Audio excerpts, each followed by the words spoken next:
Welcome to the Persistence Project, where we talk all things strength training from mindset to max effort. And I'm your host, Rob Allen. I'm a strength coach and a multi-power lifter. And this episode and all episodes are brought to you by my friends Jack to Juiced Apparel, who have been supporting strength sports on a grassroots level since 2022. They put their money where their mouth is and sponsor local powerlifting and strongman meets and offer up prize packs and prize money. So go into the show notes, whether you're listening or watching this, and give them a follow on Instagram and check out their web store. Also, East Coast Supplements in Dubbo sponsor this podcast. They have numerous shops around the Inner West and Hunter Valley, but Dubbo is the shop that sponsors this podcast, so go and check them out. They're in Arana Mall and another location, I believe. I should know that. Go and give them a follow and check them out if you want some good, high quality and often Australian-made supplements. So today we're back outside the powerlifting world and going into a different territory, and we're talking to Hugo Cranswick, who is the owner of Valkyrie Gym in Newcastle. He has been a coach in the fitness world for about 12 years now. He's a Strong First certified coach and instructor, and has dabbled in powerlifting himself. Yeah, absolutely. Hugo, welcome to the show. Thanks for having me. Yeah. Great to be here. I'm really interested to talk about your gym because it fascinates me. Since I've moved up here, I've always looked for things outside the powerlifting world I can put into the powerlifting world to make myself better and my clients better. So Valkyrie is something that's always been on my radar since I've been up here. Yeah, cool. But as we start off, always in these episodes, how did you get into strength training? What was the impetus that got you into the gym? So I guess when we talk like strength training, I think that's more recent, right, for me. I mean, in the last 6 years or so. Yeah. Because I think there's a difference between like strength training, like fitness stuff. Yeah. You know what I mean? Yep. So what got you in the gym? Yeah, in the gym. I think it's like that very common story. Young skinny boy doesn't want to be skinny anymore. Yeah. Goes to these mates. So me and my mates would get off the bus from school to go to How's That down in Newcastle. Did you say you moved up here? Are you from Newcastle? No, I'm not local. So okay, cool. I've only been here 2 years. So like How's That? How's That? I think it's Genesis now. Okay. Yeah. Anyway, we'd go back when it was called How's That and, pump out 3 sets of 10 for everything. Yeah. As much as we could, stay there for 2 hours and go through that. But it got to the point, where you pick that up, and I think, I'm not sure if you went through this period, but I went through that bodybuilding phase where that was the goal, right? And not much else around that except for the sort of gym culture. But from there, I found out I was quite good at it to a degree. And I was like, straight out of school, I was like, I don't know what I'm doing or what to do. So I like going to the gym. Can I make that a job? And I was currently working at KFC. And I did my Cert 3 and 4 straight out of school. Got a job by pestering all the gyms in Newcastle if I could work in the floor, clean the toilets and that sort of thing. And then, before you know it, I'm on the floor lifting weights and then working towards being a personal trainer and doing that sort of business side of things, from an age of 18. And then, I guess that's kind of like how I got into it. And it just kind of happened in that kind of organic way. Yep. Cool. Yeah.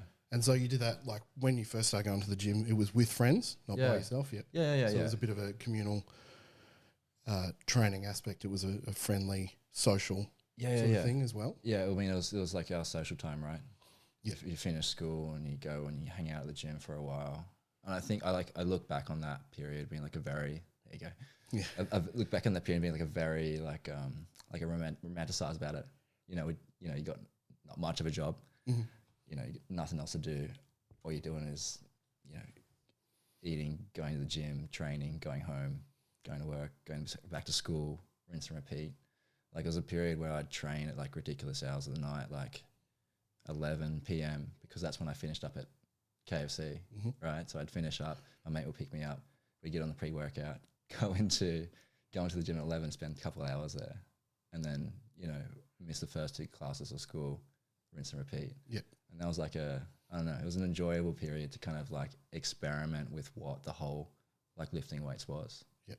Because I think as a young man, there's so much for me still. There's so much to learn, and like you really know what you're doing, but really, honestly, we're just trying to figure everything out. Yeah, 100%. I came to training much later in life. Yeah.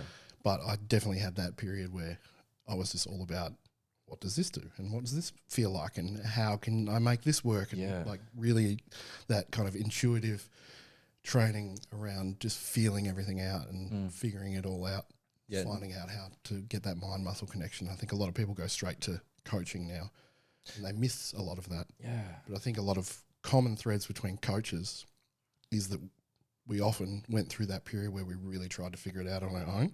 Yeah, it's a lot of experimentation, right? And I think when you are training with your mates and you have or a group of people, there's that safety where you can try new things and kind of semi-coach without try it like that, or I like it like this, or do you reckon that feels? What do you reckon there? And you start asking questions, and then you start to develop that curiosity, and I feel that gets you like a long way down. And a lot of the time now, that's kind of where I'm at with my coaching, right? I'm curious. I'm like, what do you reckon? What do you think about this? And like you said about kind of bringing stuff into the powerlifting, I really like what you said there. Yeah. It's like, I wonder if that would work for my squat. Or I wonder if that sounds cool, you know, and bring it in. Yeah, 100%. I went down to Sydney last weekend, I think. Yeah. Or 2 weekends ago and did a rotational movement workshop with Ben Watson, who is going to come on the podcast at some stage, but he is a WEC method certified instructor. And that stuff really interests me because it's really outside the powerlifting world. And it almost seems bizarre. But we went and did this workshop and instantly I was like, I can see how this will translate to making static bilateral movements stronger. And as soon as I implemented it in my training, I was like, wow. Like I was doing all these things as warm-ups and I'm like, wow, that made heaps of difference. Yeah, I'd love to like go down that rabbit hole. Yeah. Yeah. It's a big one. Yeah, that's like just my hesitation, right? Because it is so foreign to like the classic traditional way people like to train. And then what's like, I guess, acceptable. Because I think sometimes in some places people get really stuck in those ruts of what's acceptable, what's like new and fresh. It's kind of like, nah, it's stupid, it's dumb, it doesn't work. And I think sometimes something like the WEC method can come up in those places as well. But also the guys that lift there are super strong. So I mean, the proof's in the pudding for a lot of those places, right? Yeah. You see those athletes. I forget this one guy who was doing like Turkish get-ups with these massive chains. And they would have weighed like, I don't know, north of like 90 kilos or something like that. I'm like, that's some serious weight. It's probably Chris Chamberlain, who's the head program designer there, and who's just insanely strong. Yeah. I think you would actually take to it quite well, given how you train with kettlebells. A lot of rotation. There's a lot of crossover there. I tend to find that kettlebell can be like the crossover guy. Yeah. Kind of gets you where you want to go in a kind of like succinct way. Yep. Whether it's powerlifting or working with barbells or weightlifting, there's the elements and qualities that you can learn from the bell, which is relatively low barrier. Okay, and like the intensity of the bells are quite low. It's like 24 kilos. You know, it's not heavy. Yeah. But you can learn some of those skills and apply it to those those strength sports as well, which is pretty cool. Yeah. So when you went from being a personal trainer at Fitness First, I remember listening to another podcast that you did where you said you at the top of sales in all of Australia. Yeah, like for a short period of time, you and your mate. Yeah, it was a fun game. We'd make bets about how many people we could bring on, and we were like young and had heaps of energy and all the time in the world. So we just basically, because I felt at that point that Fitness First and gyms like Fitness First, you know what it's like, right? You sign people up and then you get offered this personal trainings with some guy, you know, he shows you how to do leg extensions and use a treadmill, and then that's it. Yep. And there was so many people in the system. We had like 2,000 people on these lists that only attended the gym like one time a month or like twice a month or something like that. Right. So I got the girls downstairs to just print me off a list. And I called them. I just offered them, hey, do you still want to come to the gym, basically? Those things that you said, like you must have wanted to do some training, right? Mm-hmm. And like, did you want to do that? I can do the first couple for free. Because I had all the time in the world. So I was like, you know what, sure, come work with me.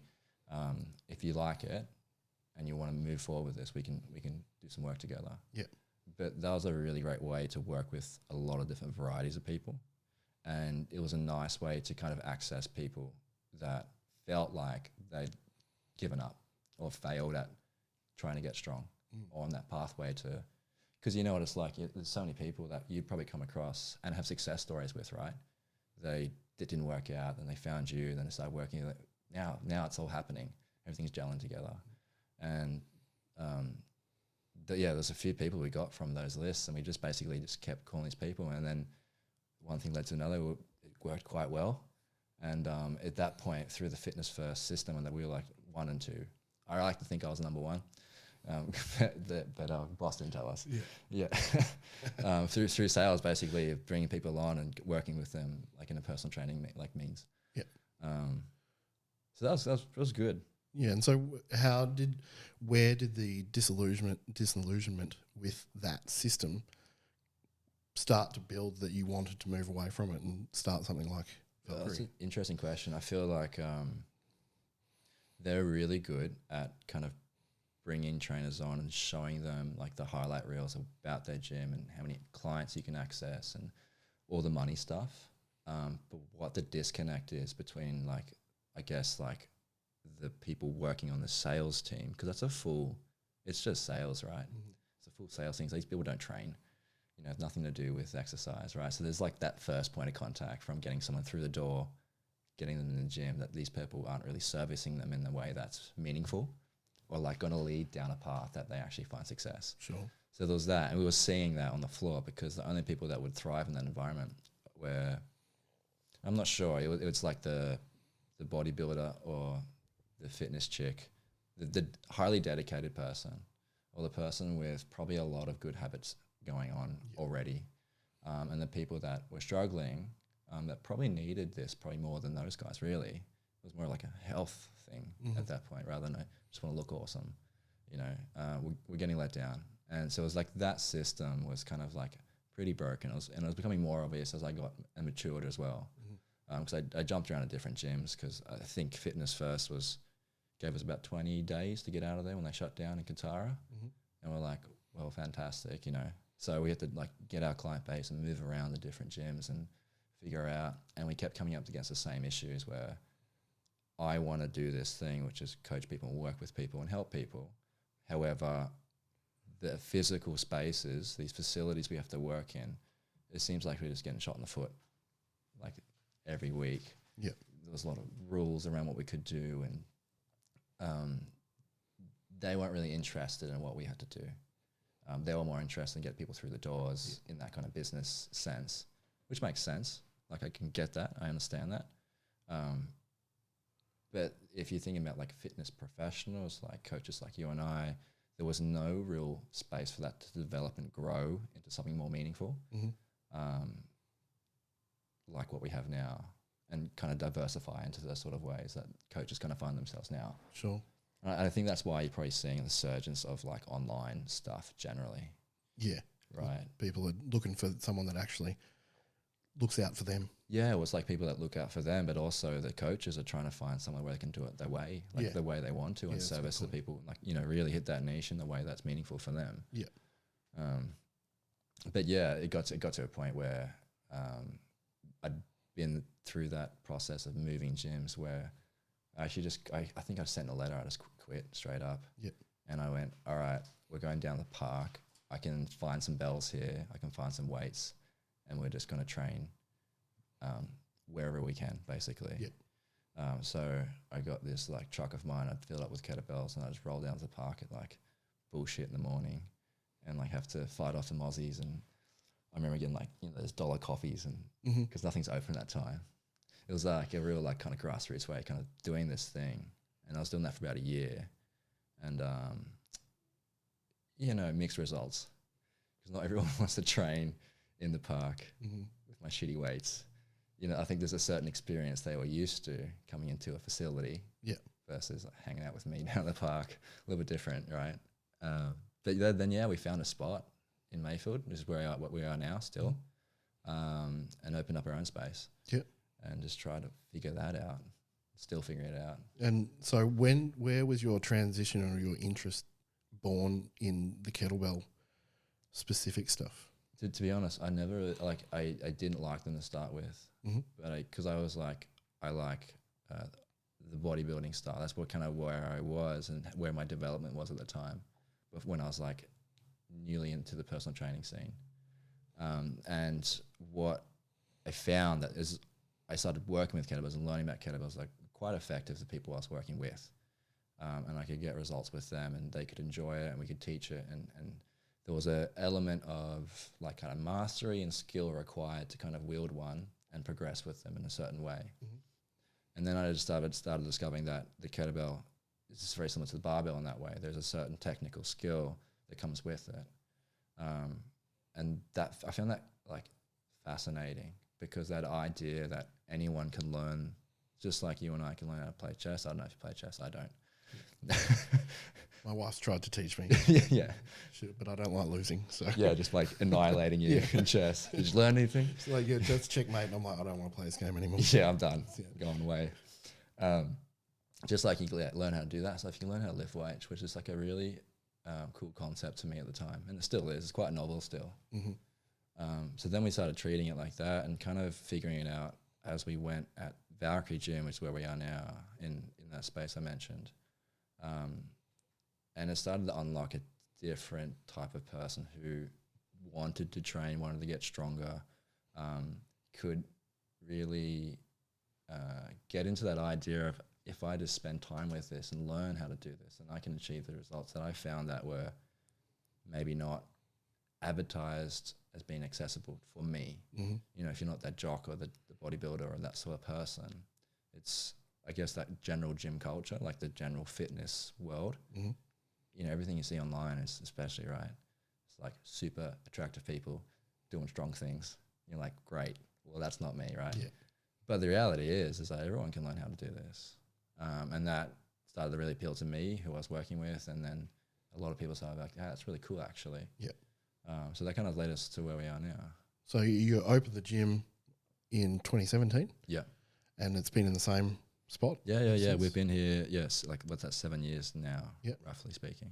And so when you started that, what did the beginnings of it look like? Because you had a bit of a client base. Yeah, I had like followed you. I like had 20 people work with me at the time. Yep. And we moved into this gym, and I reckon the first couple of years pretty rough, because like having that facility, it was expensive, right, for starters. So I was fairly confident with my coaching skills and how to work with people, and I found myself being like fairly successful at that. But I've absolutely fucking sucked at running a business. So that was such a challenge about, you know, how do we service these people? How do we make good on promises and be good coaches at the same time of like trying to make money and keep these lights on. Yep. So yeah, how do we do it with extreme difficulty? We spent so much money on equipment we never used, the fit outs and these sort of things. We really didn't know how to go about it. And I reckon we sold most of the stuff that was there, and just bought kettlebells and barbells and a rack. Yeah. Yeah, and that's kind of what we have now is really I was like, how can I get the most out of the least amount of equipment? It's kind of where I go. And generally, if we buy something else goes. Yeah. For some of the videos and stuff that I've watched of your gym, there seems to be a vast, like it's not a huge space, no, but there's a lot of open space in it. Yeah, it's just like the mats. Unheard of. Yeah. Like unless it's like a martial art gym or something. But yeah, it kind of has some similarities with like the martial arts. I feel like the kettlebell generally kind of lends itself into like that martial relationship. There's like, you know, fast movements, that's snappy. There's that, I don't know, when you can throw a punch, right, you relax, and then when you contact, you need this like rigid connection, right? And that's the same with a lot of kettlebell stuff. I think that's why it can be quite an effective tool as well. But yeah, we just needed space. We needed space and we needed bells, and that was good enough. So what does it look like? What did it look like then when you opened in terms of gear? Yeah. And what does it look like now? We had like hectic power racks. Right. You know, I was like, that looks cool. Yeah. You know, and it's expensive and it's sick. Let's get some. How a gym should look. Yeah, how a gym should look. You know, I think buying any like pin-loaded machines or anything like that was just out of the question because they're ridiculously expensive. So I just budget didn't allow for that. Or I probably would have got some. So we didn't go down that route. We had like just power racks, multiple barbells and a collection of haphazard kettlebells from what I had and what I could source and that sort of thing. So it was very eclectic kind of looking gym at that point. And now? And now, so we've just, I've done to a kettlebell snob. There's this particular brand, RKC. That's the only bells we have. Yep. They're quite expensive. Russian Kettlebell Company? Yeah. Russian Kettlebell Challenge, what it stands for. Challenge, right. Yeah, Yeah. right. Which is, it's a strange collection of words, but they make great bells. And so we just shipped all of them in from America. They're there. We've got our barbells, just like power bars, basically. Because we don't really muck with weightlifting or anything like that. It's not really, I don't know much about it or how to teach it. But the power lifts, we invest a lot of time in. And then there's like the other side is like kind of like, I guess like calisthenics, but leaning into understanding internally how to move your body, doing things like one leg push-ups, pistol squats, levers, these sort of things. And then just sprinkling that in to complement what we do with the barbells and the kettlebells. Yeah, great. So that's kind of really it. Yeah. We don't really have anything else. There's like massage balls. And that's pretty much it. Yeah, I think I bought a pulley, those cheap pulley things. Yeah, I got one of those if I wanted to tricep extensions. But about that. How often are you doing that? Not a lot. I want to be, like, I feel like, I'll just do something like an arm day. Yeah. It makes me happy sometimes. Yeah. But then I quickly get bored. Yeah, it's the gym bro. Yeah, it's just a gym. It's just like you can't. Gotta get a pump. Yeah, every now and again. It's nice, But rarely. Yeah. And so once the gym opened, you've kind of become what it is now, where it is predominantly based around that style of training. Where did you go to kind of figure out how to take it into this direction where it is kettlebell dominant training and you're trying to move through those ranges of motion? Is that where you then went down the strong first route? Yeah, well, a colleague of mine came back from what they call the SFG1, strong first Gira being the Russian word for kettlebell. Okay. Level 1. And I'd done multiple certifications. Like I quickly figured out that if I want to get better, I have to learn more. So I just, things that popped up in Australia, I would just jump on and whatever it looks like, I'm going to go do it. But then came back from the level 1, which can be quite challenging. There's a reasonably high level of fitness required to complete that, and it's a pass or fail situation. Meaning that, like, if you do a certification, probably anywhere else in Australia or the world, you'll pay your money and then you'll get a certificate. Whether or not you've learned anything or not is the other thing. So you get a lot of people with lots of certifications and it looks really fancy, but it's not worth as much as they think maybe. Yeah. Sometimes it just means you've spent a few $1,000. Well, I guess, like, you've been there and you applied yourself and you did. I think it's better than nothing, right? But in this circumstance with Strong First, it's a pass or a fail, and they usually have a high failure rate. Right. Because one of the most infamous things they do is a snatch test, which is, for my weight, being about 80 kilos, it's a 24 kilo bell, 100 times in 5 minutes. Right. So it's not particularly challenging, but it just means that the common man just can't come off the street and be like, I'm going to go do that. Sure. So there's a little bit of barrier to entry, and I think the journey from understanding how to train and organizing yourself and learning the lifts, and because there's skill testing as well as tests and stuff like that. By the time you get there, it's not your first rodeo. You're fairly accomplished as a kettlebell practitioner, I guess. And then you get your certificate and learn over 3 days with these pretty long and arduous sort of training days and learning and lectures and these sort of things. So he came back from that, and I was like, that sounds intimidating. And it probably means I have to, like, get my ass kicked a little bit. And I was like, okay, cool. So I decided to do that. And I was up in Brisbane with Piers Kwan and Sean Carnes, who's the guys that run the Strong First stuff with me now, at Queensland Kettlebells. Awesome. Loved it. Learnt heaps. And then I was kind of invested in Strong First, which is kind of Pavel Tatsalin and that, if you're familiar with Pavel. Yeah, it's him and his kind of philosophy, really. And then a lot of other cool, smart people in and around that world, which is great because you just get access to, like, top powerlifters, top calisthenics guys, top kettlebell guys, top coaches, really, and their writings and what they preach and how they train with their students and this sort of thing. So after that, I was like, man, this is really cool. All these people are kind of where I want to be, you know. So then there was this obvious next step, which is to keep attending these things and put myself out there and go and attend and do more certifications and travel and these sort of things, now to a point where I represent Strong First as a team leader, which means I teach what I initially went and did now, which is really cool. So that's been a fun journey in itself. Yeah. Yeah. And so what's the basic premise of those, like what's the foundational movement structure like? So I guess for the kettlebell stuff, the level 1 skills consist of the kettlebell swing, clean, press, Turkish get up, snatch, and the front squat. Okay. So that's all with a single or double bell. Yep. So kind of set up. But they kind of have this like, how would you say it? Like inch wide, mile deep approach to the movements. So they don't go through a lot of stuff, a lot of different varieties of movements. They go really deep on those 6 only. Yep. So the idea is that you can kind of have a minimalist sort of approach to your programming and how you work to get maximal gains without having to overcommit to a lot of different varieties of exercises, have heaps of accessories and that sort of thing. And I think for most people who just want to get strong, move better, these sort of things, that's really appealing. And it can also kind of build some nice foundations to be competitive if that's what you want to do as well. You can kind of, and then you would actually have to do the sport as well. But they offer like a barbell certification as well, which does the power lifts, as well as some like old school stuff like Zurches and Jeffersons and stuff like that. Yep. But I think the overall premise with it is, it's in the name, right? Strong first, get strong. You know, that's the idea. And using these kind of 3 modalities like body weight, barbell, kettlebell to progress that. Yep. But yeah, you get to cover some cool stuff that landed quite well when I went into powerlifting recently. Yep. Yeah, and that was really cool to see how they applied in a slightly different frame, right? Because powerlifting itself is a little bit different to fitness in that regard.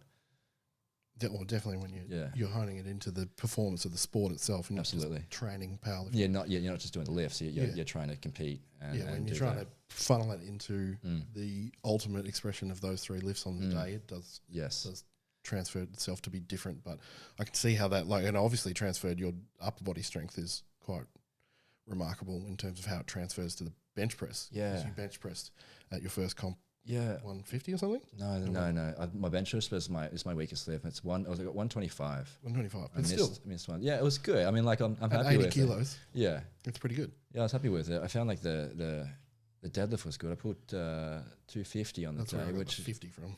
Yeah, which I was really stoked about because, like, I mean, on my journey, it's been quite generalized in how I train. You know, and then I was talking to my coach, and I was like, "Let's do it. Let's do powerlifting for a little bit, see where that goes." So that was my first like novice comp, and I was like, oh, "That's pretty cool." Yeah, give it a proper nudge. And so, what did you squat? What did I squat? 190, 125, and 250. Yeah, that's a big deadlift for your first comp. Yeah, yeah. Well, I mean, long arms. Yeah, yeah. You got the levers for it. Yeah, but it did a lot of swings too. You know, I feel like the tension techniques that you go through that apply really nicely to bracing on it, especially when you have, you know, the belt on and that sort of thing. You can just really dial up stuff in a really cool way. Like before that, I was training for what they call the beast tamer. Yep. It's a weird thing that no one gives a shit about, but I did for a while. Yep. So in strong first, you can become a beast tamer if you can strict press a 48 kilo bell, which is nicknamed the beast. Okay. So it's a 48 pistol squat with a beast, and then do a pull up with 48 kilos. So those 3 things. And at 80 kilos, it's like more than half my body weight for that press and all that stuff. So it's pretty challenging. Yeah. And did you achieve that? Yeah, I did. Like, that was 2-3 years ago now. Yeah. It took me about 2-3 years of training. Did a lot of pressing, pistol squats and pull-ups. Yeah. But that's carried over in a great deal to a lot of pressing generally. Yep. And because it's like unilateral, when you get underneath the bar, it just feels super locked in and solid. Yeah. You know, and the same thing with like a pistol squat. If you can grind out of the bottom of, you know, a front-loaded kettlebell, and if you're locked in with the barbell, it's like, okay, cool. Yeah, so this comfortability with the barbell just came quite naturally after being in these really gross positions. Yeah. Yeah. I think there's a fair trend at the moment where often we're talking about effective exercises, and effective exercise for muscle growth is a stable exercise. It's like, but an effective exercise for strength expression is unstable exercise. Because if you can lock in under instability, once you transfer back to stable, or like vice versa, if it's unilateral and then bilateral, you go back to it and you're like, wow, I'm so much stronger. Yeah. That's one of the things I found in that rotational movement. And it's my work with kettlebells, which is very minimal, the transference is huge. Yeah. Because you get used to being unstable. So that when you are then stable, you can express better strength. Yeah. It's interesting. Like, so I found like the work I was doing with the bodyweight stuff. So I'm currently doing like a bit of a program with the one-arm push-ups, and I'm just working through that. And for me, it's just, after lunch I do a set before lunch, this sort of thing. And throughout the day, I'll hit about 15 reps total every day. Yep. And just cruising through like that and understanding how my right side contralaterally connects to my left hip and doing those sort of things, it meant that when I moved over to, when I do barbell lifts and that sort of thing, there's less noise. Yep. But interestingly enough, you now have to focus on being super solid underneath the bar, and it can be quite intimidating because the load specifically is just so much more. Yep. So it's like it kind of gets you in a good position to move forward, but I don't feel it necessarily transfers super, like you put on kilos. It just gets you in a better place to progress faster. Yeah. If you do the work. That's what I found anyway, because I got my ass kicked for the first like couple cycles of powerlifting training. I hated it. But then you start to get the rhythm. Yeah. You're like, okay, cool, I got it now. But that was a fun experiment. Yeah. Yeah. Well, yeah, it was impressive to watch because obviously I've been following along from that. And I was impressed with your performance at that, considering how little powerlifting training you've done specifically to go to express it in one rep maxes. Yeah, well, that was the idea, right? It's like, can I just wing this with because I'm quite skeptical of even the things I practice, because I know there's so many different ways and it applies. Different people like different things, and I'm all about that as well. Yeah. If you want to do that, that's totally cool, and I will do this, whatever. But I was like, is this stuff actually good? Like, can I be competitive? Yeah. If without doing a whole lot of competitive training. Yeah. And it was really cool to see that, hey, it actually is, it's like this stuff works, this stuff, and I can do it, and it's tolerable. I think another thing that's very popular, particularly in powerlifting, and I think in strongman and any strength sport, or any sport, really is that hyper specificity stuff. And powerlifting's really fallen into this. I noticed that deep, void of the chasm. Like all I do is squat, bench, deadlift, and the way we manage fatigue is managing load. So it's just like different variations of intensity, but the same movements. And it's like, from someone who doesn't train like that at all, I'm very removed from really specific work. Yeah, I'll trip over my tongue in the process. It looks to me like it's just an injury waiting to happen. So I think you're right. It's I don't know. You can only do those patterns so many times before, like, you either plateau, you break it for yourself, or you get an injury. There's Dan John was a coach I follow. He's cool. Dan John. Yeah. He says that thing where it's like you at the top of a peak, you can step down, you fall off. Yeah. And I feel like if you just keep doing these things, and it doesn't take much to move things along. A bit of specialized variety, and every now and again, you don't have to go fully into getting chambered bars and doing all this sort of stuff as well. You can if that helps. But yeah, I like the idea of experimenting, and because then it opens up the opportunity to go into a different lift, like it might be a variation, go to town with that, spend 2 months with it. Yeah. Slightly different, then go back to your bench press. You're like, wow, here we are. Yeah. You just got a new lease on life, because one, you haven't been doing bench press for the last 6 months. Yeah. And then two, you're stronger. Those gaps you filled somehow. Yeah.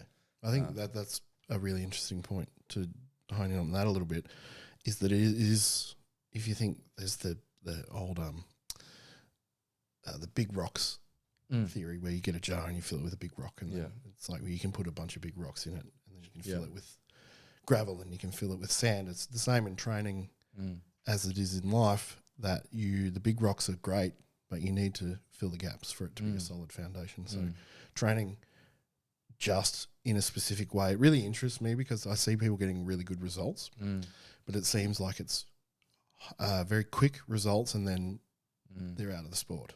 Yeah. There's not a lot of longevity. That's another thing, right? Yeah, and I don't know whether that's just kind of the culture around powerlifting these days, because there's a lot of young people coming into it and they're not committed to a 10-year thing. They do like 3 years, get really strong, and they're like, cool, I'm moving on. Yeah, totally. Or it's there, spend 3 years, get really strong, get hurt.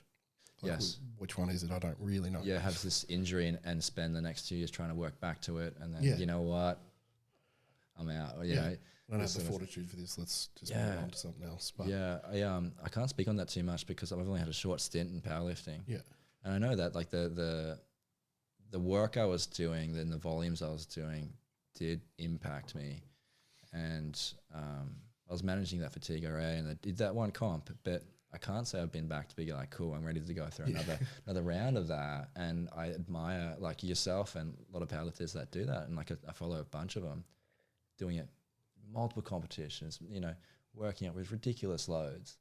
Because I was thinking like, you know, the human body, you know, like what's the biggest powerlifter, like 150 kilos, something like that? Oh, right, yeah, more than that. Like, yeah, but even that, like, and they're probably like the ratio of load they're working on their like literal skeleton. Yeah, there's like a limit, right?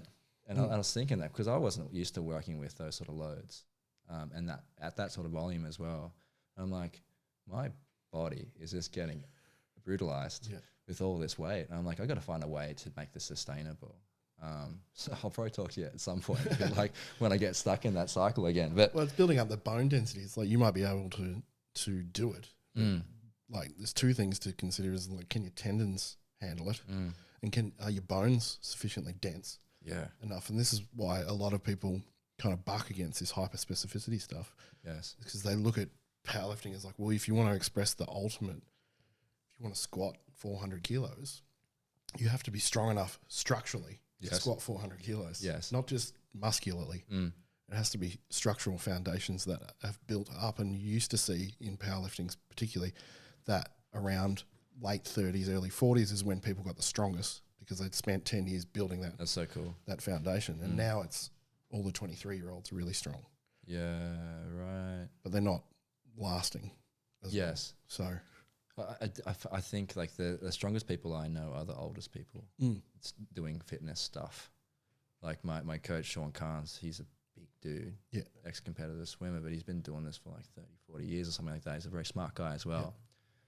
He's like 54, 55, and he's moving weights like it's nothing. Yeah. Like, and he's not a competitive powerlifter or anything like that, but he presses bells, you know, my max for 10 reps. Yeah. I'm like, how are you doing that, old man? Like, and it's just because he's been doing it for such a long period of time, and it's just like that idea of, you know, slow and steady wins the race a lot of the time. Yeah. Because I think it'd be great to be 50 years old and moving like a 23-year-old.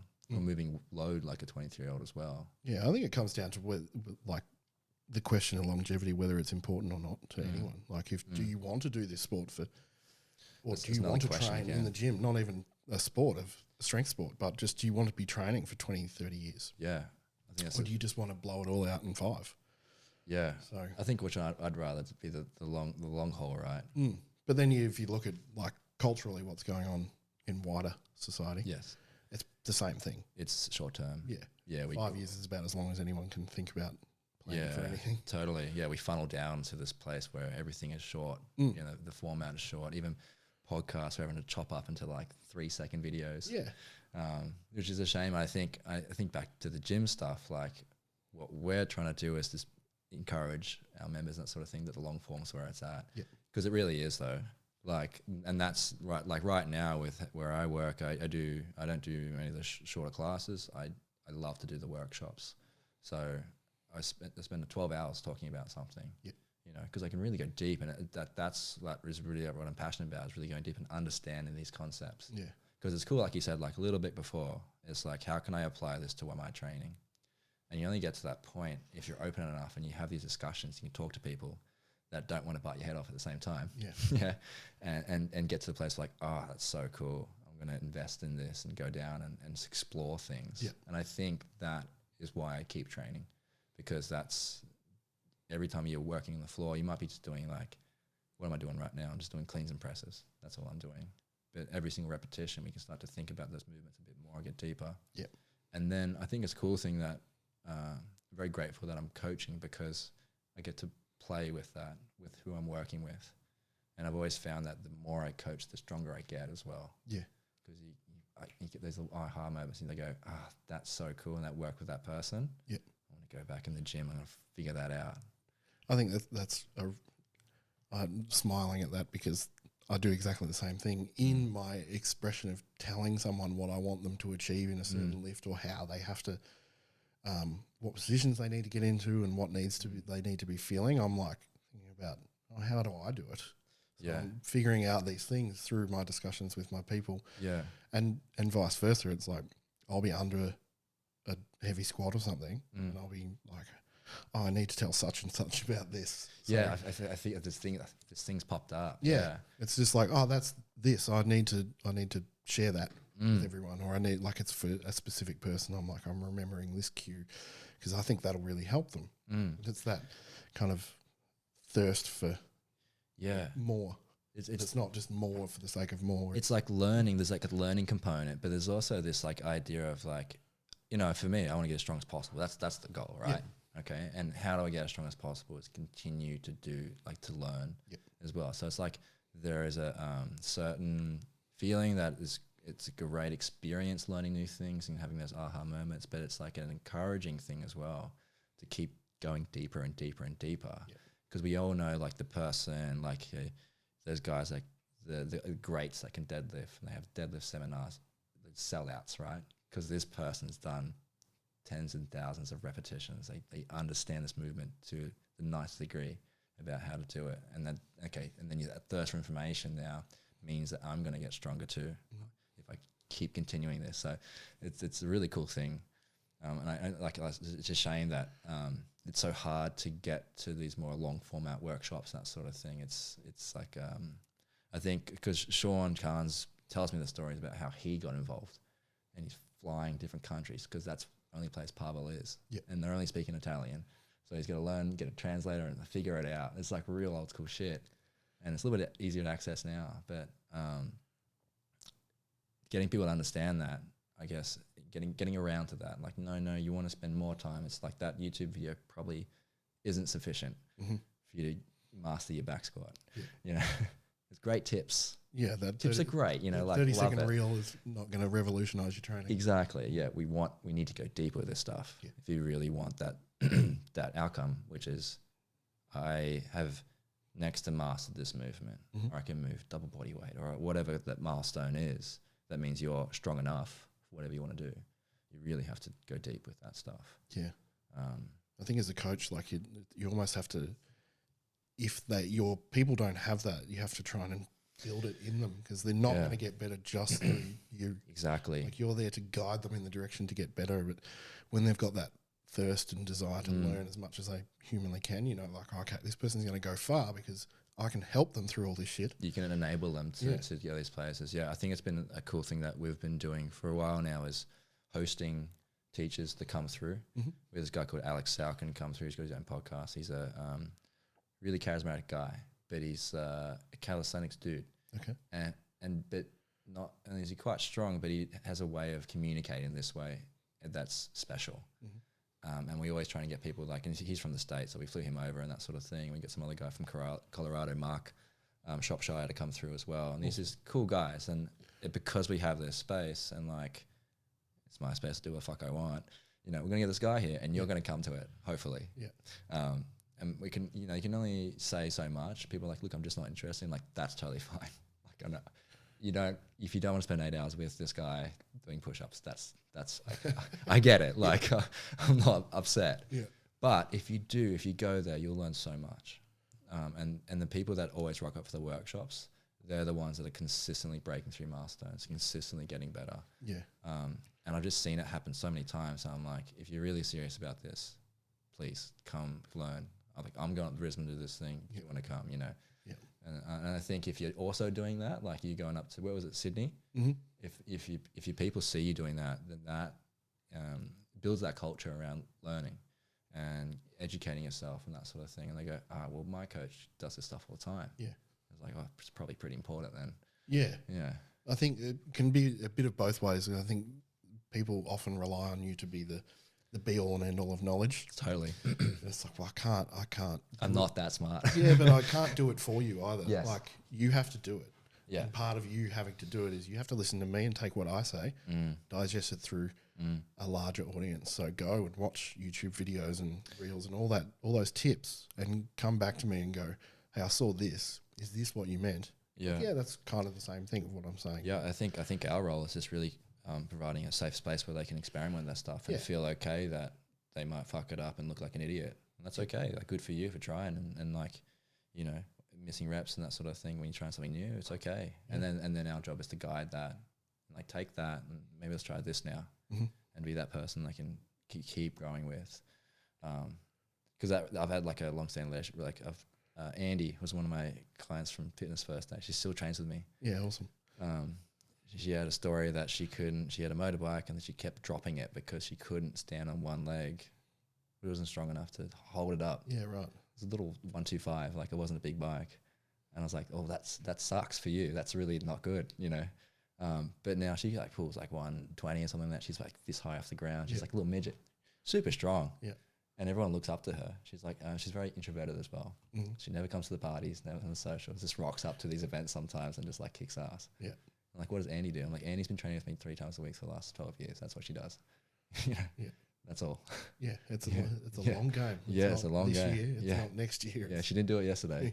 Yeah, I've got, and bless their enthusiasm, I have some clients that have outrageous goals, and if they're listening to this, they'll know exactly who they are. But I think the outrageous goals are good because they're striving for something that is beyond anything they thought capable bigger. Of doing. Yeah. I think there's a bit of courage to dream that big sometimes, right? Yeah, definitely. Yeah. I think that's great, but it has to be like peppered with reality. Yes. Too. Yeah, it's like, okay, 100% you can do that. This is what it's going to take. Yeah.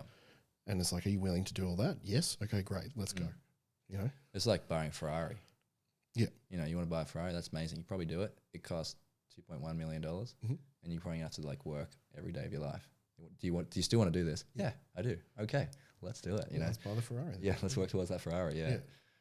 But you have to. It has to be like a holistic approach to it. It's not just, all right, this is the goal. It's like everything in your life needs to work in synchronicity with this goal. Yeah, you have to, like, if you want to be the best at powerlifting or at, you know, be able to do a 1-arm push-up. Yeah, like you have to put some effort in. Yeah, like, I couldn't even fathom doing a 1-arm push-up at 140 kilos. Like, that'd be a big lift. Yeah, that'd be impressive. I watch you do it and I'm like, oh my God. Like, I have some advantages. I feel like my rotator cuff would just give way. The 1-arm push-ups are a fun one. Yeah. Because they're so hard. Yeah. And they're not very heavy, like relative to how strong we can be. Yeah. But I still have troubles with them. You don't get it just right. And it's a cool journey in the brain a lot of the times doing the bodyweight stuff because you haven't got that feedback from the bar. You haven't got that feedback from the kettlebell, the weight you're working with. The weight stays completely the same the whole time. Yep. We're manipulating leverages and manipulating our body position and where we are. And that's so much quieter in our brains than what we feel when we pick up 100 kilos and pick up 120 kilos, right? But in the same way, you can learn how to navigate that. But I think doing the mental work there prepares you that when you actually have something that's really loud in your hands, or you're doing something complicated as well, like a bent press or barbell, like old school barbell lifts. What's that one when they didn't have the Steinborn squat? Yeah, stuff like that. When you have things, something's a lot of shit going on. Yeah, it can really help like clear the noise a bit. So I've found that people that invest in those sort of skills tend to find that a lot of the lifts, more or less overnight, just start to pick up pretty quickly. Yeah. And you don't have to get to the 1-arm push-up. And a lot of the time, like when I was doing a lot of pistol squats, I fucking hate pistol squats. Like they're my least favorite thing. I don't want to do another cycle ever in my life or again. But learning how to do that, the journey of accessing more, you know, ankle mobility, opening my hips up, understanding what a hollow position, like the journey and getting that movement was so beneficial for everything else I was doing. I guess that's kind of where I select movements for my own self, but who I'm working with. Yeah. Like, how many good things can we get out of this one thing? Because I understand that some of my clients' goals are massive as well, but they have 4 kids and have a small business also, and this sort of thing. And it's like, okay, let's try and get as much as we can from the time you're here. And that hyper specificity thing comes in it too. Like, if you're doing a little thing and going to town, I think that's great. But at some point, we've got to get across some like bigger qualities too. Yeah. Well, it comes to the big rocks and the gravel and the sand again. Right, It's totally, like you got to fill it out. Yeah. And fill those gaps, like as you put it. I find really interesting. So how you recently came back from India, doing the Strong First certification over there. Yeah. Is that the first? It's not the first time you've been to India. Is it the first time you've been over there teaching? Yeah. So last March I went over to India for the first time, and that was wild.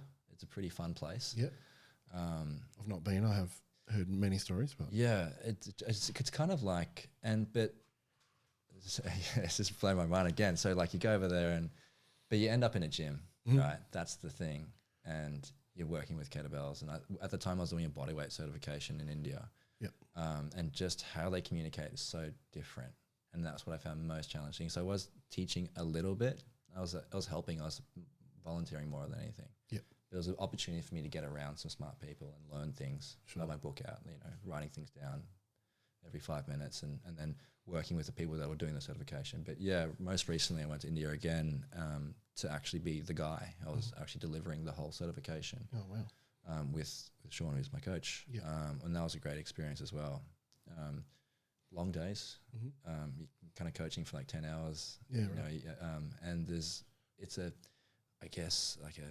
what Strong First calls is a gold standard of kettlebell training. So there's a certain, you want to show up and you want to do a good job. So that was my first time doing that role specifically. So you're in a different country. It's super fucking hot. What they do, maybe you can't see this on the podcast, but when they agree, that's like a slow nod. They do this. Yeah. So I'm like explaining, so the whole room's going. And I'm like, do they get the understand? Do I need to say this again? Yeah. Am I not being clear? Yeah. And then like all those like imposter syndrome things come up. Sorry. Where you're like, if you're listening on Spotify, Hugo's shaking his head. yes. If you're not familiar with Indian custom. The head nod, the bobble. The bobble is looks like our shake. Yeah. So you would assume that they're going, no, I don't know what the fuck you're talking about. Yeah, they're going, well, what is this guy what's this Australian guy talking about? Yeah. And you're like using analogies that you usually go and teach this stuff. They're like, what's a that? Yeah. And I'm like, oh no. So you have to like have the contingency plans to kind of communicate. And but I found that doing that and then coming back to Australia again, it's just kind of like it makes things easier, right? Yeah. Because we all speak Australian, and we get the culture and that sort of thing. So communicating again, like that's so important with coaching. I feel like communication and making it very succinct. People understand you. Like, cool, right? I get you. So yeah, that was really fun just being able to have that experience. Travel for kettlebell stuff. Yeah, it's a pretty like dream kind of tick in the box thing for me. Yeah, it's very cool. I'm at the moment, it's like to coach overseas and get paid to doing it. It's quite cool. Yeah. I think I'll probably be doing more of that in the future as I get more of these opportunities. Is kettlebell training big in India? No, not really. Yeah, right. Not really. It's interesting. You go to different countries, and you'll notice trends. Like I think India has recently, like, because there's so much variation of wealth, you'll find that the top people are training, but for a lot of people, training is just not a thing. It's just not. There's no budget option for that because of where they are in the caste system and that sort of thing. So it's different. There's people that are like heavily invested in this stuff and Strong First and kettlebells and even powerlifting, and there's some people that just like, my kids will never do this, my kids will never do this, like this, it's not the thing. So for the people that are into it, it's really good. Like it's similar around the world, but on the flip side of the coin, the people that are like don't have that privilege, it's different. Whereas in Australia, I think it's a little bit different. I think most people can get down at any time or that sort of thing and access that. There's definitely more of a culture of physicality. Absolutely, like that wellness way. Wellness culture is really embedded in Australia right now, where Yeah. everyone wants to be doing something. Like if it's Pilates or powerlifting, they need. There's that. Most people understand there's like a need for that. Yeah. But Whereas really not that long ago in India, training like this with like clubs and stuff would have been limited to the military. yes, yeah, absolutely. So not a lot of people, and the wrestling and stuff like that would have been for officers and Yes, yeah. It's quite privileged to kind of be getting access to it. So, but it's opening up, which is cool. Yeah. And I think I'm looking about doing a few workshops down there at the end of the year, which would be cool. So, hopefully, I can get a few string of workshops over 2-3 weeks and travel in between and experience more of India. Yep, it's a really big place. I can imagine. Yeah, a lot of people there. A lot of people, a lot of different things. It's a lot. There's a lot to see, and often you're in the gym.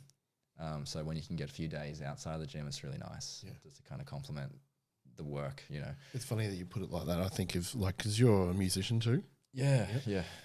So for my 20s, all I did was tour. Yeah, really cool. And touring was like, people were like, oh wow, that must be so cool to go everywhere. It's like, no, we just go to pubs and we just go shows. to like dark rooms. Yeah. It's just the same shit in a different town. It's like the people are cool. And what ends up coming out of that is you build the community around it, which I imagine would be similar in terms of traveling around and teaching this stuff. You're building the community. You're not seeing the countryside. Yeah, you're not. It's not a holiday in that sort of way. And it's. I think this most recent trip, I was like a drop in, drop out sort of thing. Sure. It was a very quick. I was there for 6 days, and I was teaching for 4 of them. So no time to do anything. No time to do anything. Just make sure I'm fed. Sound of mind, you know, the jet lag's worn off, these sort of things, and then get to it. Yeah.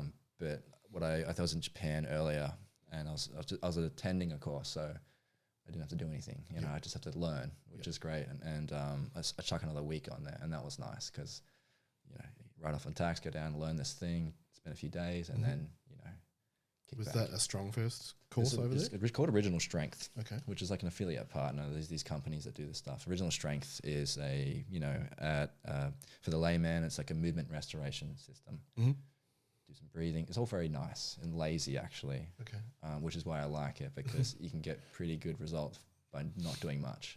So it appeals to people that I teach. I'm like, okay, you haven't been moving for 20 years. Let's do this really gentle, low barrier thing and get some pretty good results. So it's for that. For the athlete, it's a way to kind of hijack your nervous system in a way that you can perform better, move better, these sort of things recover too. Better. These sort of, So we did the pro reset, which is like kind of like the level 2, I guess, and learned a bit more about that, which is really cool.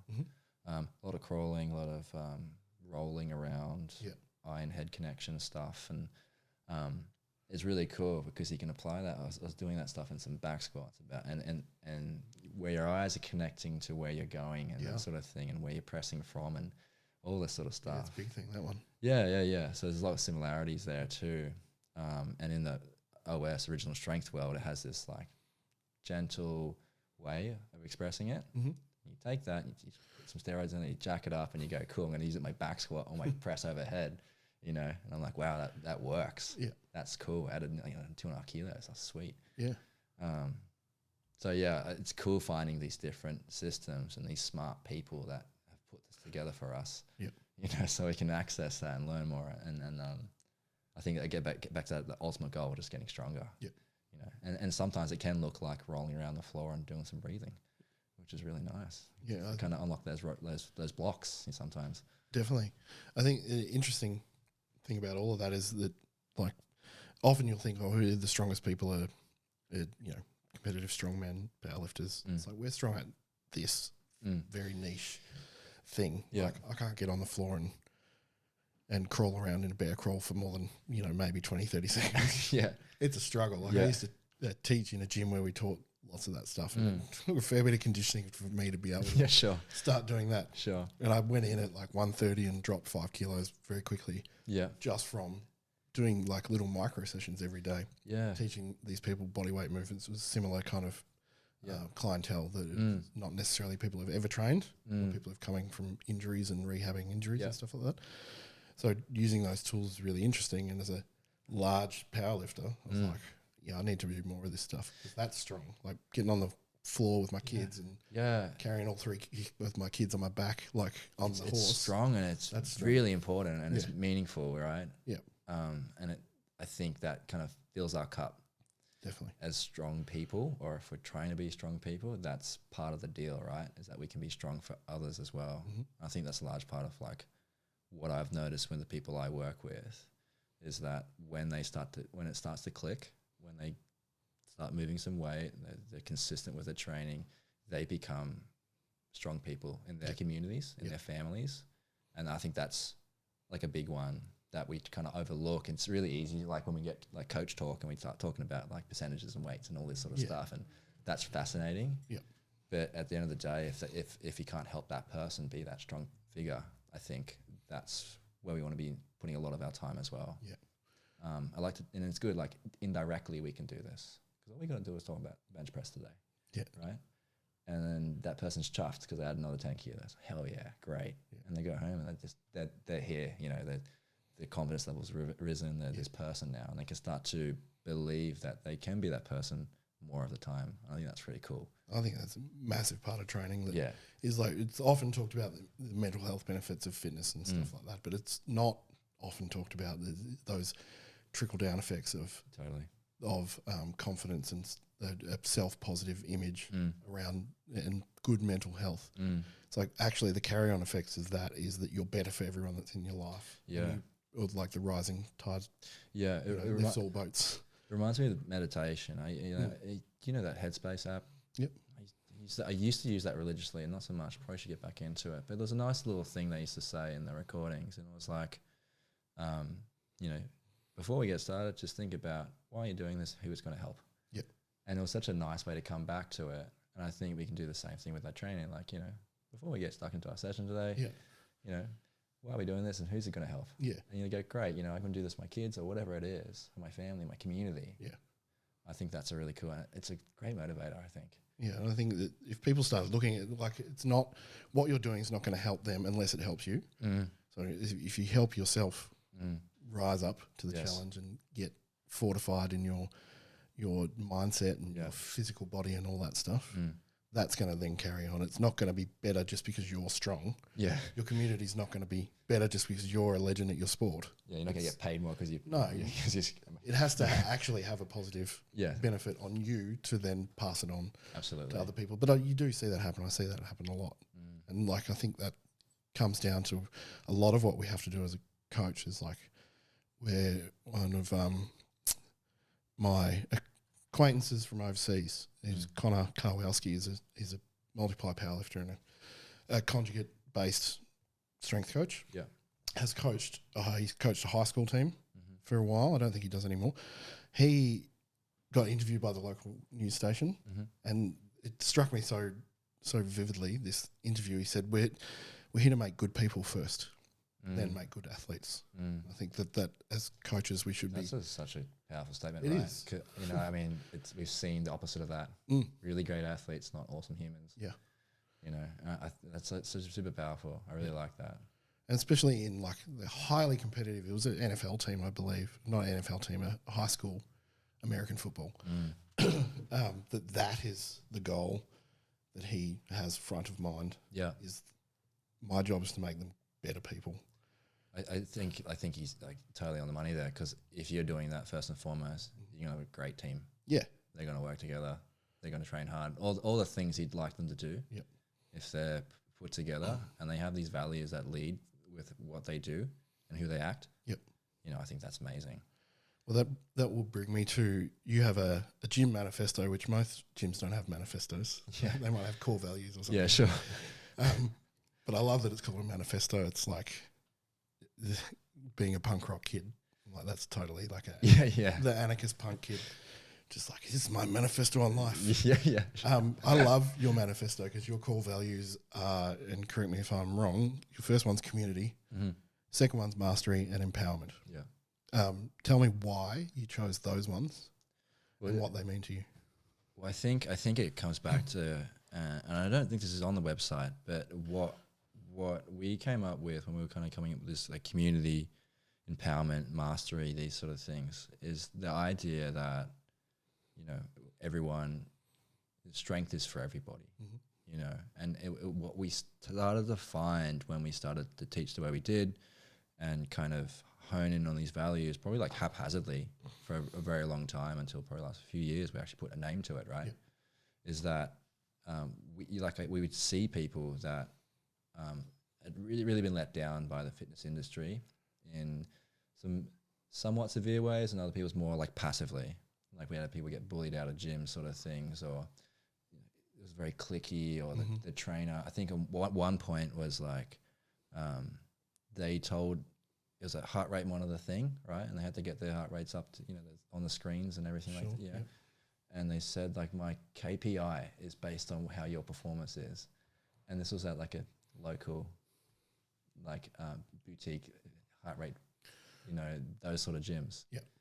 And I was like, man, that's a lot of pressure for this person who's just trying to get fit, right? Yeah. And work through this stuff. And I was like, that really sucks. And there needs to be a place where people feel safe and that can actually start to work on something that's important to them. Like what we said, like getting strong is important more in other ways, just in physically being strong. Yep. So the idea of community and finding somewhere where you can belong and you feel like you can be yourself and just train, you know, I think powerlifting does a great job of that generally. Generally, yes, it does. It's like, no matter what you look like, who you are, you know, how big you are, how small you are, like just lift the weights. Yeah, it's the original misfit.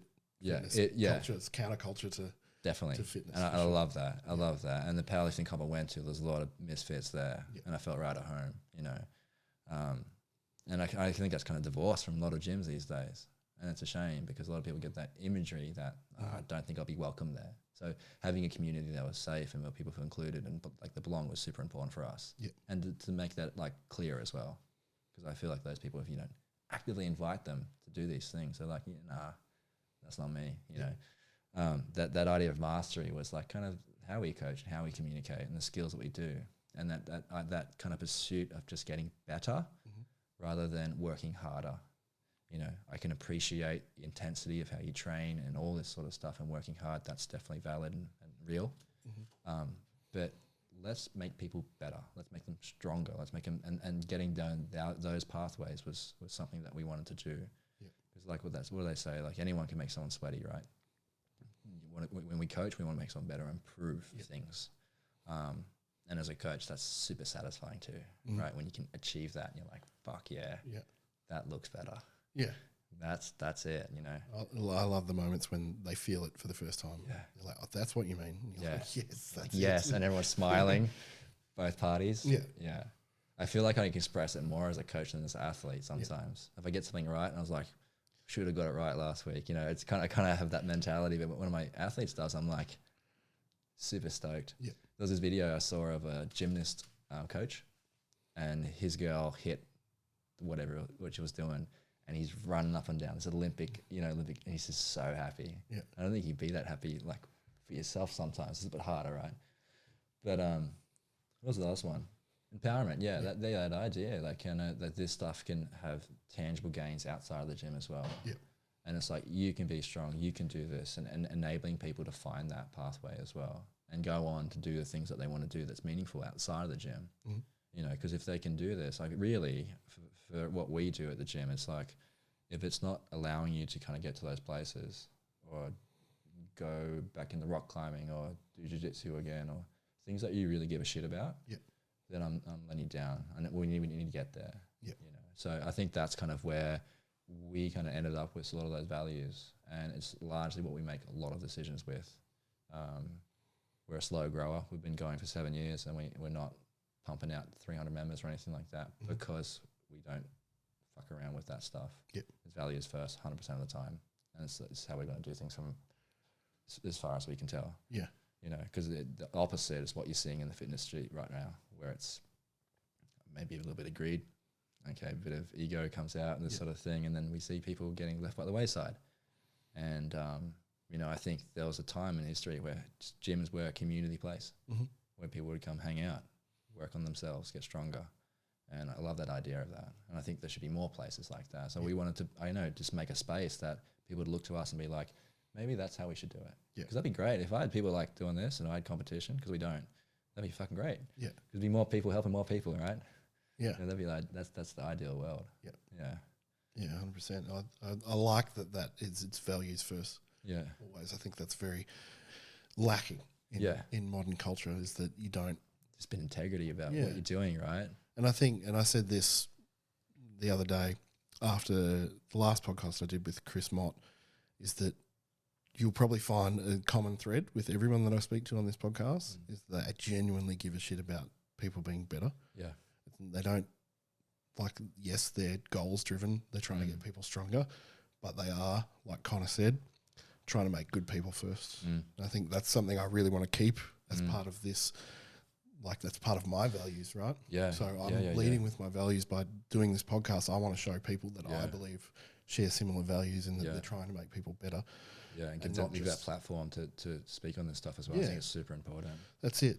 And, you know, the 100% of why I started this was to share that, but also to learn myself. And like we were talking about before, you're just taking every opportunity to learn everywhere you can. Yeah. And sitting down and having these conversations is like, we might not have had this opportunity if I hadn't have started a podcast and asked you to come on. Yeah. To sit down and really just be you and I talking about this stuff and like finding some commonality and some points of difference that are really interesting.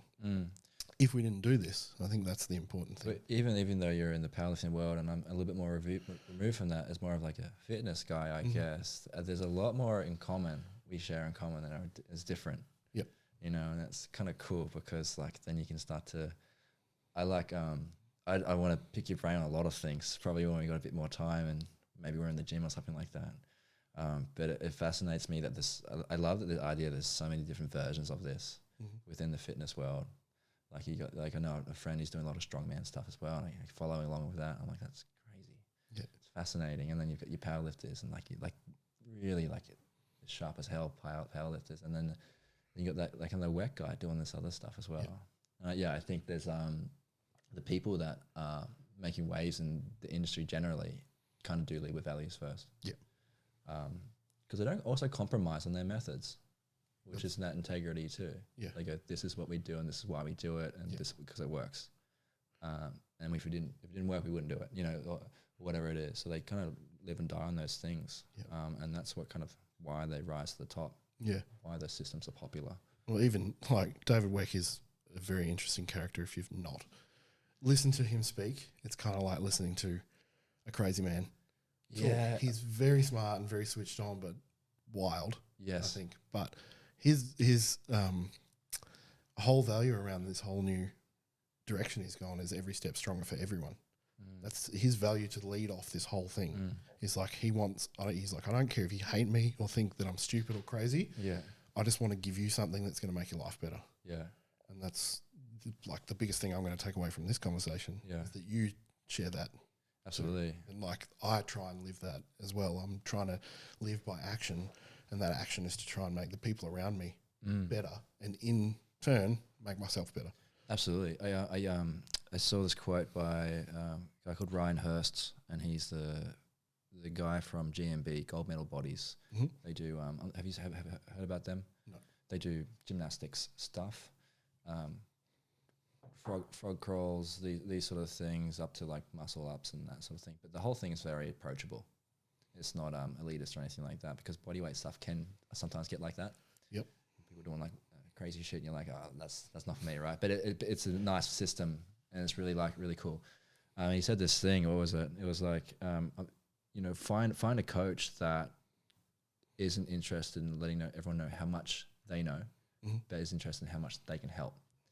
You know, and I think when you lead with that, I don't need you to know how long I've been doing this or what I've done. I went to India, that sort of thing. But the main thing I need you to know is I'm keen to help, and you know, put that together and package it in a way that people can trust in you as well, and get that point across and make an actual difference there. Yeah. So I think there's a lot of great coaches I know that aren't the smartest guys in the world, but fuck, they're good at helping people. Yeah. And they're very popular for that reason. I think the commonality in that is that if you lead with wanting to help, you're going to find the tools that help. Yeah. You're not just going to go, this is what we do. Yeah. And if you don't like it and you're not getting results, that's on you. Yeah, exactly right. No, that's on the coach. Yeah, that's your fault, man. You've not found the right tools for them to get better. And absolutely. you said earlier in the discussion that you're looking at your clients and going, oh, well, what do we need to build up this thing? You're not just saying, okay, we do these 7 movements and that's it. Yeah. It's like, let me find the right tool for that. Is that something that you actively kind of focus on? It's just like, I'm going to think outside the box on this. And sometimes it's like, I guess when you're problem solving, like you're programming a group at the moment. We call them Death Squad. They're like the cutest people I know. So I have to give them like a hardcore name. Yeah. So they're like, yeah, it's fun. It's fun. Just something absurd. Yeah, something absurd. Yeah, something ridiculous. Like Death Squad, I did see that and I wondered what that was about. yeah. We actually preparing them for the Strong First Level 1. They want to go do it. Okay. Because it's some a bit of a rite of passage for some people because it is quite challenging. People, like I was at the level 2 and I was in Coogee one time and I talked to this guy and he's like, oh, we were just chatting and I was attending and I was like, so like, where do you coach? And he's like, oh, I'm just a dentist. Yeah. And it's like, I just really liked learning. And I was like, fucking great. Like, cool. Yeah, how cool is that? Yeah, it was really sweet. Yeah. So there's a lot of people that just go and do it because they want something, a challenge that's in that kind of world. Mm-hmm. What I lost my train of thought. What did you say before? I have no idea. I've lost my train of thought. Oh yeah, do I actively go out and do it? Yeah, do you actively think about like the tools that you're trying to use in the gym to get someone better are based around a certain group of movements, but outside that group of movements, do you move outside that deliberately? There's a few things that are like high percentage, right? That I know that with my experience and where I've learned them from and kind of the source, they're going to be pretty okay. Yeah. And that it also extends to if I'm teaching a particular movement, this is the way I'm going to show it to most people because most people in the room will get it. Yep. You trickle down though, and there's some like lower percentage like wacko cowboy moves that you can pull out. Mm-hmm. I'm like, you might fucking hate this, but you also this might be the one that you just click and it goes for it. Yep. So you kind of have some flexibility with who you're working with. And we tend to work with like quite some neurodivergent people that their brains work differently. Mm-hmm. So it's been great working with these people because we have to find different ways to explain and communicate this stuff and be less rigid about how we go. Strong First as a system is quite rigid. Mm-hmm. It's black and white, right?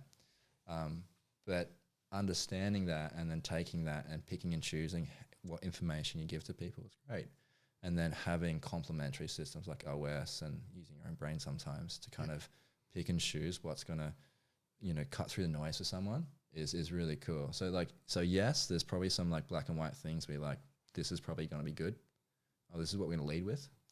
And if we get stuck, here's some alternative ways we can kind of find out. Because again, the end of the goal, end of the day, we want this person to understand the movement or move forward with the program or this sort of thing. Mm-hmm. I wrote a program for someone and it was very left of center of how I'd usually do things. A lot of variety in there, a lot of different movements. The rep schemes were vague and it wasn't something that I was like, this is not what I usually do. But they were really like, I need something that's super vague and flexible where I'm at currently, like mentally. Sure. I was like, okay, let's work together on this one. And they're actually getting some really good results from that. Mm-hmm. But I had to get full disclosure. I don't know where your numbers are at. I haven't tested anything. We don't know where everything is at. This is quite experimental at this point, but I reckon it's going to be okay. And it worked out quite well. Yep. So it's like, and the other side, you get people like, I need my reps. I need the weight specifically. I need it. If you don't give me it, I'm going to have a heart attack, and you go, okay, have this package deal. Yeah. Here it is. Do your stuff, and that's but I guess that having that flexibility is like a good trait with good coaches I've seen. Yep. Because I've seen, and I think why I'm like this, because I've seen really great coaches often work, and they are flexible. Yep. They are smart like that. No, maybe not book smart, but they have well read enough to kind of combat these and find solutions. And so you see that working, and you go, okay, well, I guess I can adopt that as well. Yeah, I think the ability to pivot is like, okay, that's not working. Let's try something that does. Like I'd in the powerlifting world, I'm somewhat of a black sheep in that the conjugate system is kind of my bias. Yes. So, but I don't use that with everyone because not everyone's ready for that. Yeah. They don't have the right training age. They don't have the right mentality. Some, like you said, some people need their reps, their percentages, their weights. Yeah. Like, this is what I need to do. At Conjugate, it's not like that at all. It's like, okay, today you're going to work up to something like, you know, a heavy 2 RM, you know, leave a jump in the tank. Yeah. And that's, you have to know your body to do that. Yeah, there's a certain like training intelligence, I guess, or experience you need to be able to make those calls on the fly, right? So not all my guys have that. Some that lend themselves to that, I'll push them into that. This is what we're going to do. And most of the time it's like trying to pull them back because they just go too hard. Yeah, pretty gung-ho. Yeah. Now, I've got a few of those who, Brendan, if you're listening, is one of them. He's just trying to pull them back, and it works great for them because they get to be let off the leash a bit. Yeah, they get to sure. go all out on a lift or 2 lifts a week.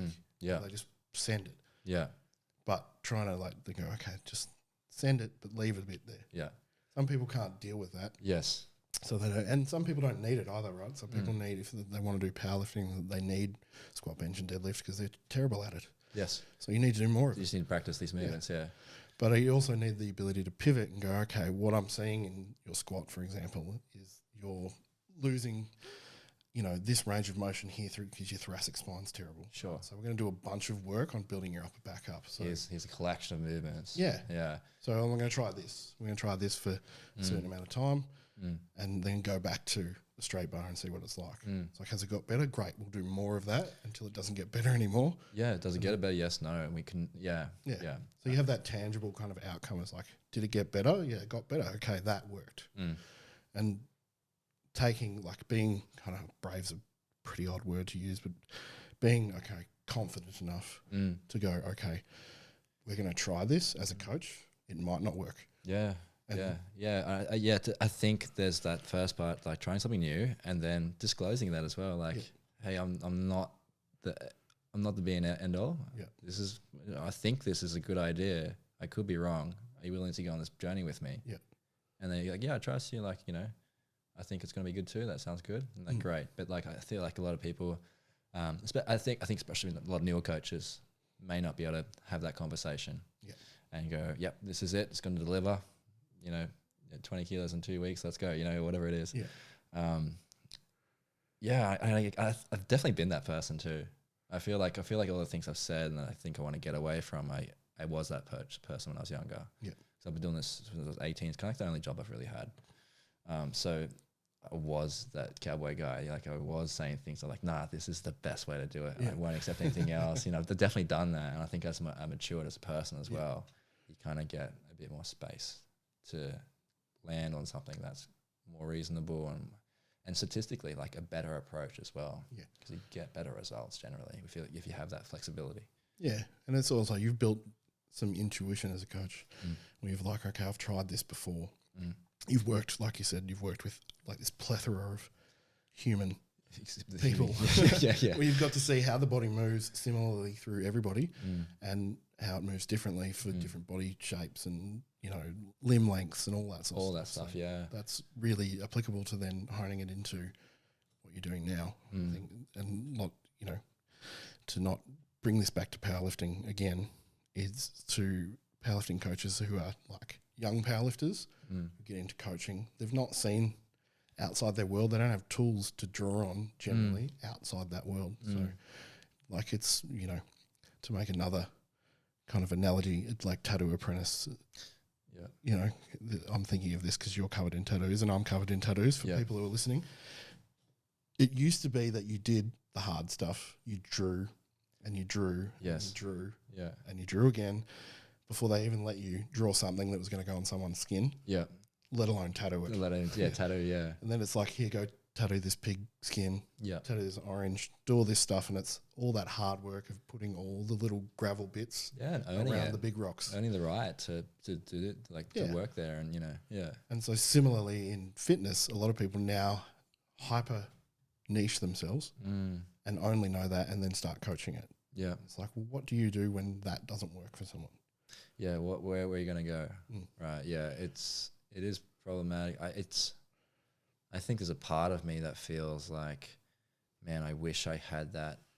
Maybe it's that popularity or like the following or that sort of thing that this person has, you know, because I think online some things can look way more grandiose than they actually are. Sure. But then I kind of come back, I'm like really content on the journey I've been, the opportunities I'm getting now and that sort of thing, and the people I get to work with as well. Yep. But it can be problematic for the person who's reaching out to some of these people. If it doesn't work out, what do you do? Yeah. Sometimes when, like, I've heard this from a few people I've worked with, but when their fitness journey kind of came to a screeching halt with a funny relationship with their coach, or they didn't get back to the gym for a good couple of years, and that's not great. Hey, when people have like I wouldn't say traumatic experience, but they have an experience where it's like quite negative. Yep. They associate that with deadlifts and things, or whatever it is, and it's like, oh like man, a trauma response. Fitness is a trauma response. Yeah, and they fuck off, and makes sense. Yeah, I'm like, this shit's too goddamn important for you to fuck off. Like if people when I've had fallings out with people before. It's not like end of the world. But I'm like, if you don't train me, that's totally okay. But for God's sakes, go find someone else. Yeah, please. Yeah, don't give up. Don't throw this in. Like you're doing great. Like here's some tools, here's some resources. Go. Like if you don't have to keep paying me, that's totally fine. Yeah. I get it. But yeah, for someone to come across this sort of person who hasn't got that experience and kind of what you're seeing is happening more prevalently online as well, and then get done in. It's somewhat problematic. I kind of recoil a little bit because I'm like, I hope they do good work. I hope they're good. Yeah, I really do. On a similar note for that, one of the first pieces of advice I was ever given when I got into coaching was don't sleep with your clients. Yeah, I got that one too. And I was married with 2 kids at the time, and I was like, but it's not even crossing my mind. And for that to be the first piece of advice, not like, hey, make sure that always... Make sure you're on time. Or the client's always, the first priority, right? Or like you're trying to make them better, like something tangible to the actual fitness. Something could, yeah. And that kind of sets the precedent for what you're walking into. It's like, okay, it's a sea of people just fucking each other. Like what... Yeah, like what's happening here? Is this going to am I going to lose control of my body? And and then I have to run out of the gym? Like what's happening? Yeah. I think ultimately that advice came from a really good place because the person who gave me the advice understood that you form bonds with your clients that sometimes kind of transcend friendship. Sure, yeah, no, you have a very intimate, and particularly with female clients, you have a very intimate kind of friendship that you wouldn't have outside of the gym. Yes. And outside that coach-client relationship, you don't have it. So exactly. I think it's like in the long run, it's good advice, but it was never a concern of mine. I guess maybe reframes like you're going to build special bonds and respect them, That's it. I think that's the different language, but I can appreciate like the sentiment of the statement, right? Well, I listened to a podcast with Bedros Koulian. Do you know him? No. So he's an Iranian immigrant who made it in America and built like huge online fitness business, and he's coming out to do like masterclasses on business and stuff soon. He was on Table Talk with Dave Tate recently, and he's a really interesting dude, built himself from nothing. He said in that interview, which I found really interesting, is that when you've got female clients, they're coming to see their boyfriend, if you're a male coach, like in terms of the interaction, emotional interaction, not the physical interaction, they're coming to see their boyfriend, so they want to feel respected and loved and that you're happy to see them. And that male clients are coming to see their mate. Or their bro, he would have said. And they want to be encouraged and feel like they're an equal. Which I found like it's very generalised. Right? But I also found it really interesting. It's like, okay, I can see how that translates to my actual clients. Like, and it builds another level of respect to how you treat your clients. It's like, okay, like I'm always trying to make my clients leave happier than they come in. If they're coming in after work, usually they're like, chins on the floor. With all his weight. God damn it, And I want them to leave laughing. And usually I achieve that. And, it makes my day when I can achieve that. It helps be funny if you're a coach sometimes. Well, that's it. I try and be, I'm like, father of 3, I got all the dad jokes in the book. So when I'm like, especially with my younger clients, I just make jokes that they hate. It's a test. You just piss them off and they laugh at you eventually. It's kind of what I do with my children, But that's my goal. It's like I want your day to be better because of what we've done. Like not only your fitness is progressing, but your life's progressing and it's gotten better, even if it's just... Totally. That's such a special thing to do, hey? Because like you don't really get to do that with other jobs. No. Sometimes, I mean, like Sam's my like business partner. We work together quite intimately all the time. But like we always talk about like you know that movie Fury. Yep. The tank movie. Yep. And they always say like best job ever had, but it's often after they've like literally nearly just been blown to smithereens. Yep. They share a bottle of gin. And I feel like sometimes I walk out of the gym and I'm just like smashed, sapped of energy. I've given it to everyone I've worked with, put all the fires and that sort of thing. But you're just like best job ever had. You know, it's kind of the same feeling. You get to have these special relationships with people, and you get to be that mentor, and even if it's not directly, and it's great to be a part of their journey in that way. Yep. So yeah, super grateful that. And I talked about my story earlier, but when I applied for TAFE to do my Cert 3 and 4, my mate did it with me, and it was his idea. Yep. And I didn't want to do anything. I was like, almost a high school dropout. I was like, I'm not going to do anything forever. Yep. And he's like, no, we should sign up for this thing because we always go to the gym. And I was like, okay, yeah, whatever. Yep. I can write. So I wrote this big thing and sent it in, gave it a good old crack. I got it, he didn't. Right. So then I was like, fuck, I'm in this fitness thing by myself. What am I going to do? So I kind of stumbled upon this career, really, if I'm being honest. Mm-hmm. But looking back now, when you get to walk out those days and help these people, it's just like, it's such a privilege, really, to be able to work in that way. And that's what we get to do, you know, it's pretty cool.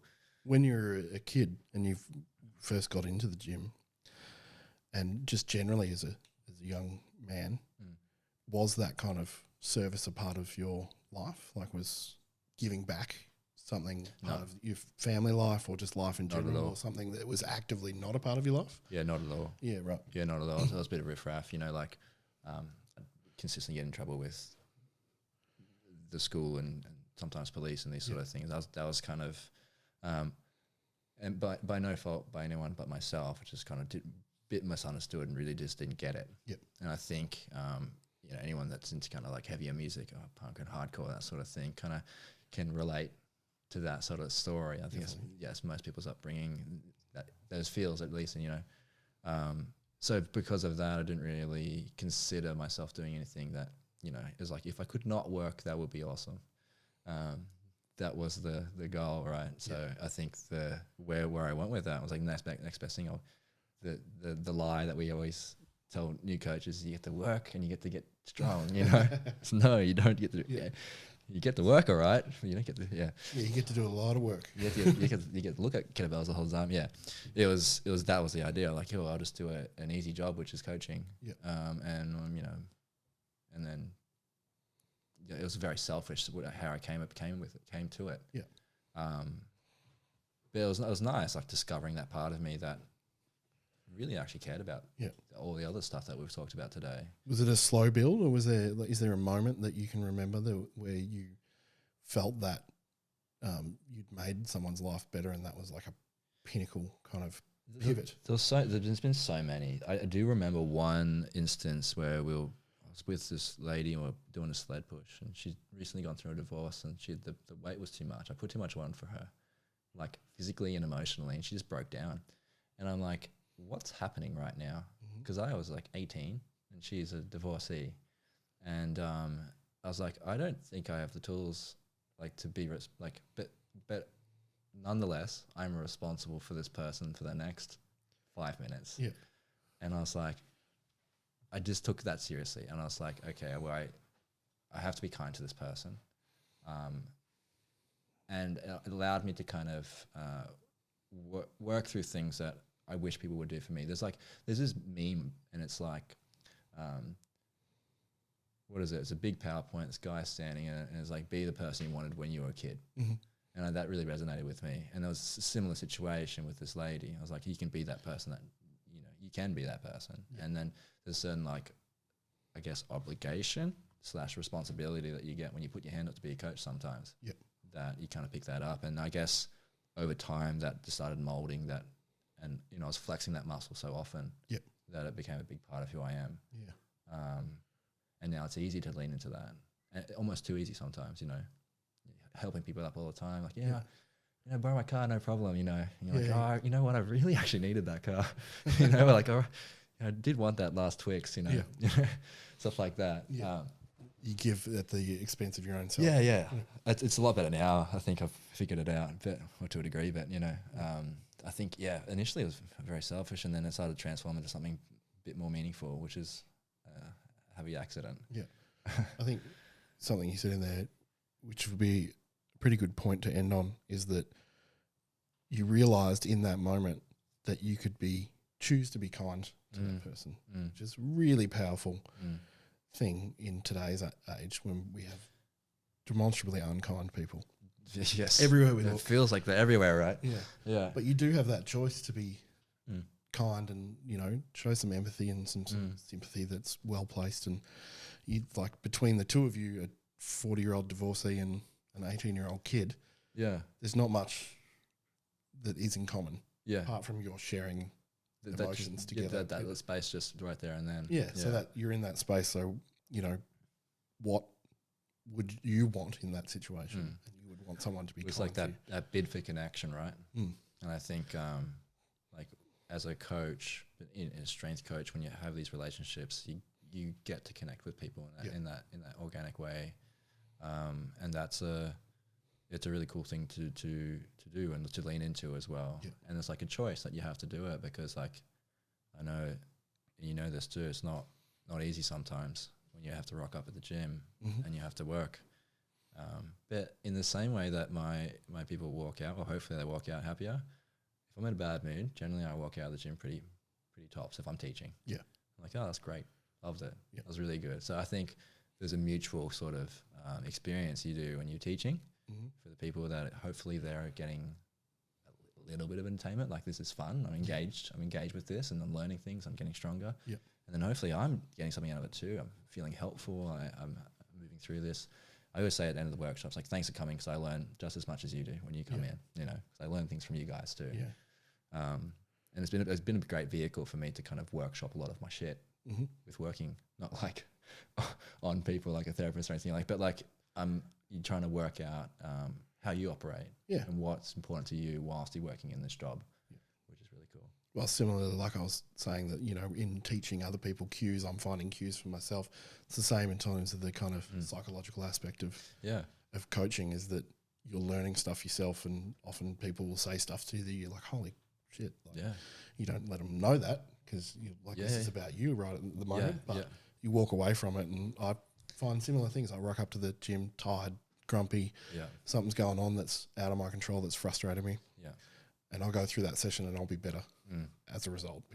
My people are awesome. So, but it's been a conscious choice to build that. I think that's the biggest takeaway for anyone. If you're listening and you made it this far, that is, you can choose to be kind in any circumstance, and you're probably going to get further if you do. So tell people about how do we find you? How do we find the gym? And what have you got coming up? Okay, cool. How do you find me? So my Instagram handle is OMG. It's Coach Hugo, all one word. You can find the gym at Valkyrie Gym, or Valkyrie Newcastle, sorry. That's the handle on Instagram. It's the same on Facebook. We've got a podcast as well, and Rob, I'd love to have you on there. We can talk about you a bit more. That'd be cool. What have I got going on? Have you got workshops coming up, or? Yeah, we like once a month we do a beginner workshop. It's fundamentals. We can go through all things kettlebell. So if you're out there and you kind of want to learn, I guess, some of the rudimentary skills from kettlebells, we teach the swing, we teach the get up. I reckon if you're a heavy hitter, I reckon you get a lot out of that too.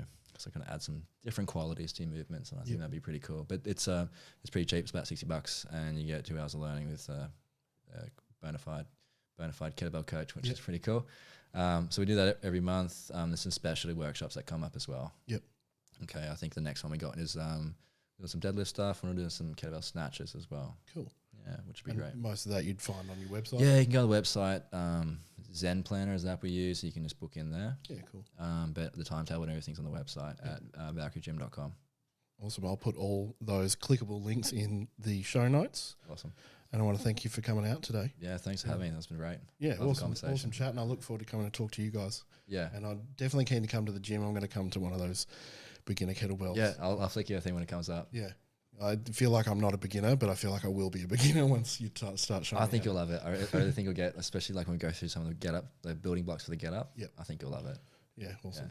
I'll look forward to it. All right, well, thanks for listening or watching wherever you are. I really appreciate everyone's support, and we'll be back again soon.